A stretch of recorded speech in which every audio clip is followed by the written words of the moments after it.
샬롬, 하나님과 동행하는 새벽기도회 달라스 임마누엘 교회 권성철 목사입니다. 오늘도 하나님과 동행하며 풍성함을 누리시는 저와 여러분 되시길 주님의 이름으로 축복합니다. 오늘 말씀은 누가복음 10장 38절에서 42절까지의 말씀입니다. 그들이 길 갈 때에 예수께서 한 마을에 들어가심에 마르다라 이름한 여자가 자기 집으로 영접하더라. 그에게 마리아라 하는 동생이 있어 주의 발치에 앉아 그의 말씀을 듣더니 마르다는 준비하는 일이 많아 마음이 분주한지라. 예수께 나아가 이르되 주여 내 동생이 나 혼자 일하게 두는 것을 생각하지 아니하시나이까. 그를 명하사 나를 도와주라 하소서.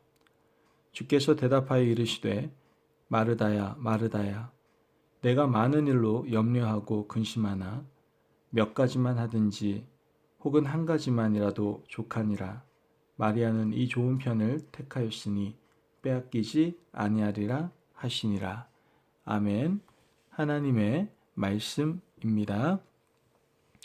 여러분, 우리가 신앙생활하면서 균형을 이룬다는 것 굉장히 중요합니다. 그래서 어떤 분은 이렇게 얘기를 했어요.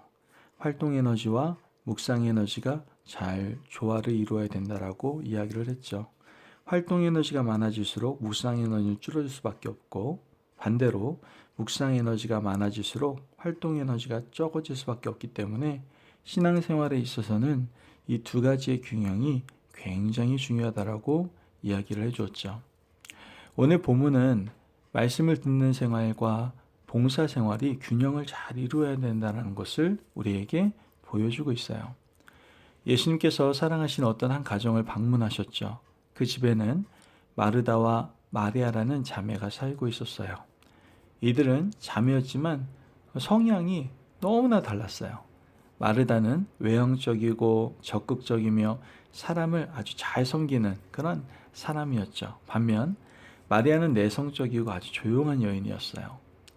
예수님께서 그들이 사는 마을에 나타나자마자 마르다가 주님을 자기 집으로 모셔가는 것을 우린 보게 되는데요.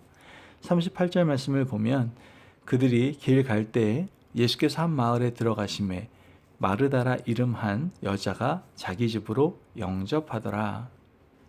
여기서 우리는 마르다의 기질과 성향을 너무나 잘 볼 수가 있습니다. 마르다는 동네 어귀에서 사람들과 교제하고 대화하기를 즐겨했죠. 그러나 마리아는 항상 집에만 있었습니다. 예수님께서 그날도 자기 마을에 들어오자마자 마르다는 기다렸다는 듯이 주님을 모시고 자기 집으로 모시고 갔습니다. 39절에서 40절까지의 말씀을 보면 그에게 마리아라는 동생이 있어 주의 발치에 앉아 그의 말씀을 듣더니 마르다는 준비하는 일이 많아 마음이 분주한지라.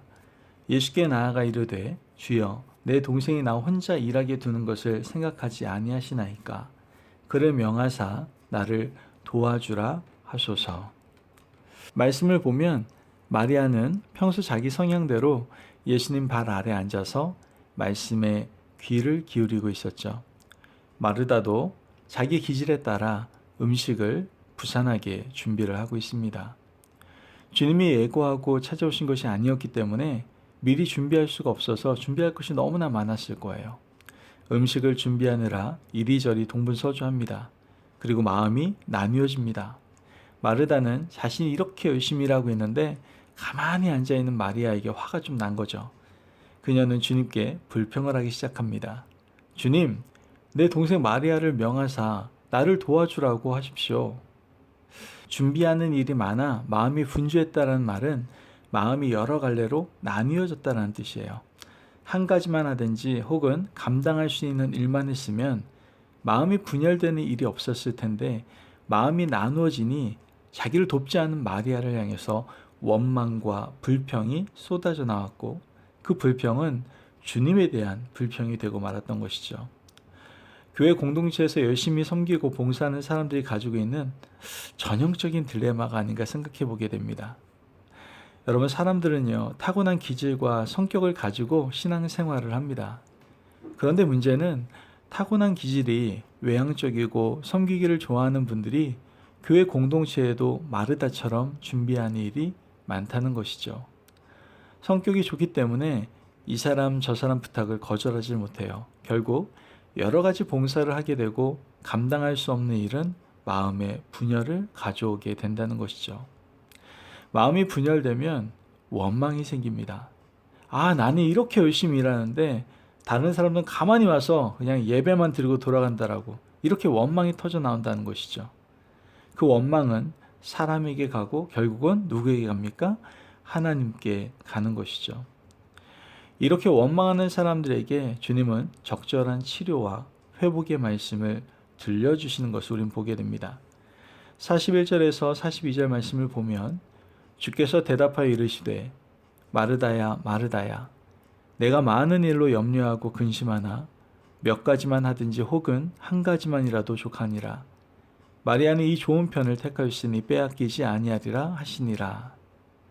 여러분 말씀을 보면 얼핏 마르다를 질책하고 마리아만 칭찬하시는 것처럼 보입니다. 하지만 깊이 들여다보면 그렇지 않아요. 주님은 마르다의 이름을 연이어 2번이나 부르시죠. 이와 같이 2번이나 이름을 연이어 부를 때에는 아주 급할 때나 혹은 지극히 사랑하실 때 누군가의 이름을 이렇게 부른다는 것이죠. 주님이 마르다의 이름을 2번이나 부르신 것은 내가 너를 지극히 사랑한다. 바로 이런 주님의 마음의 표현이었다라는 거예요. 내가 너를 사랑하고 섬기기 위해서 이렇게 열심히 준비하는 것을 나는 너무나 잘 알고 있단다. 여러분 우선 주님은 마르다의 수고를 인정하고 위로해 주셨어요. 마음이 불만으로 가득 차 있는 마르다의 이름을 2번 불러주시면서 위로해 주셨던 것이죠. 그리고 이 마르다를 치료해 주십니다. 감당할 수 없는 일, 한 가지만 하든지 혹은 몇 가지만 하든지 하라고 말씀을 해주십니다. 주님은 마르다에게 우선순위도 분명하게 말씀을 해주셨죠. 섬기고 봉사하는 일보다 먼저 해야 될 일이 있는데 말씀 듣는 일이 우선이라고 또한 말씀을 해주신 거예요. 먼저 말씀 듣고 그 다음 섬기고 일하면 되지 않겠느냐라고 방향을 제시해 주신 것이죠. 오늘 이 말씀은 같은 고민을 하고 있는 우리들에게도 꼭 필요한 말씀이 아닌가 생각해 보게 됩니다. 한 가지만 하든지 감당할 수 있는 범위에서 몇 가지만 하는 것이 중요하다라는 것이죠. 또한 무엇보다 우선순위는 뭐라는 거예요? 말씀을 듣는 것이다 라고 분명히 말씀해 주고 계신 거예요. 그러면 여러분 마리아에게는 문제가 없습니까? 마리아에게도 문제가 있습니다. 2가지의 문제가 있는데 첫 번째는 공감 능력이 부족합니다. 언니 마르다가 분주하게 일하고 있는 것을 보면 그녀도 마음이 불편해야 되는 거 아닙니까? 그것이 정상이에요. 하지만 그녀는 아랑곳하지 않습니다. 그냥 주님 발 아래 앉아서 말씀을 듣고 있었죠. 정말 얄미운 캐릭터 아닙니까? 교회 공동체에도 이런 분들이 있어요. 나는 예배 드리기 위해서 왔고 말씀 듣기 위해서 왔으니 이것만 하겠다라고 주장하는 사람들이 있어요. 여러분 그것도 하나님 보시기에는 정상적이지 않아요. 2번째 문제는 뭡니까? 듣기만 하고 일할 자리를 만들지 않았다는 것이죠. 여러분 신앙생활은 듣고 어떻게 해요? 일해야 되는 거예요. 봉사를 해야 들은 말씀을 실천할 수가 있기 때문이죠. 그래야 하나님의 마음을 더욱더 잘 깨달아 알 수 있고 그 뜻을 이룰 수가 있는 것이죠. 여러분 우리는 교회 공동체에서 말씀을 듣고 배우고 은혜를 받아요. 그리고 세상 일터로 나갑니다. 말씀 듣고 말씀이 진리인지 거짓인지 우리는 시험해 볼 수 있어야 돼요. 교회 안에서도 이렇게 해야 합니다. 성도를 섬기는 일, 어린 생명을 가르치는 일, 어린 영혼들을 위해서 봉사하는 일은 우리가 마땅히 해야 할 일들이다라는 거예요. 말씀만 듣고 일하지 않으면요. 우리가 말씀을 바로 알아들었는지 이렇게 살피지 못하는 그러한 사람이 될 것이다라는 거예요. 여러분 혹시 우리에게도 이런 문제가 있지 않은지 살펴보시기를 바라요. 마리아는 이기적인 신앙생활로 말씀만 듣고 다른 사람을 분노하게 했어요. 우리가 우선순위를 지키는 것이 다른 사람을 시험에 들게 한다면 여러분 책망받아야 마땅합니다.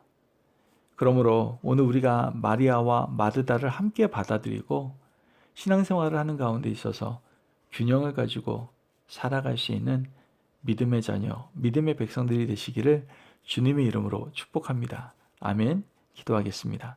사랑이 많으신 아버지 하나님, 감사합니다. 오늘도 우리에게 귀한 말씀을 주셔서 우리가 균형 있는 신앙생활을 해야 됨을 깨닫게 하여 주시니 감사합니다. 하나님, 우리가 듣는 것과 봉사하는 일 정말 잘 균형을 이루며 하나님의 기쁨이 될 수 있는 하나님의 귀한 사명을 잘 감당하는 저희들 될 수 있도록 도와주옵소서. 절대로 이기적인 신앙생활하지 않도록 도와주시고 늘 균형 있는 신앙생활을 통하여 사람들에게 또한 하나님에게 기쁨이 되는 귀한 하나님의 자녀 백성 되게 하여 주옵소서. 감사하며 예수님의 이름으로 기도합니다. 아멘. 오늘도 하나님과 동행하며 풍성함을 누리시는 저와 여러분 되시길 주님의 이름으로 축복합니다. 여러분, 우리 신앙의 삶의 균형을 잘 이루시기를 바랍니다. 그리고 그 균형 가운데 우선순위는 뭐예요? 말씀을 듣는 것이다라는 걸 기억하시고 듣는 대로 온전히 섬기고 봉사함으로 하나님을 기쁘시게 해드리며 사람들에게 선한 영향력을 끼치는 저와 여러분 되시기를 간절히 바랍니다. 말씀 안에서 승리하십시오.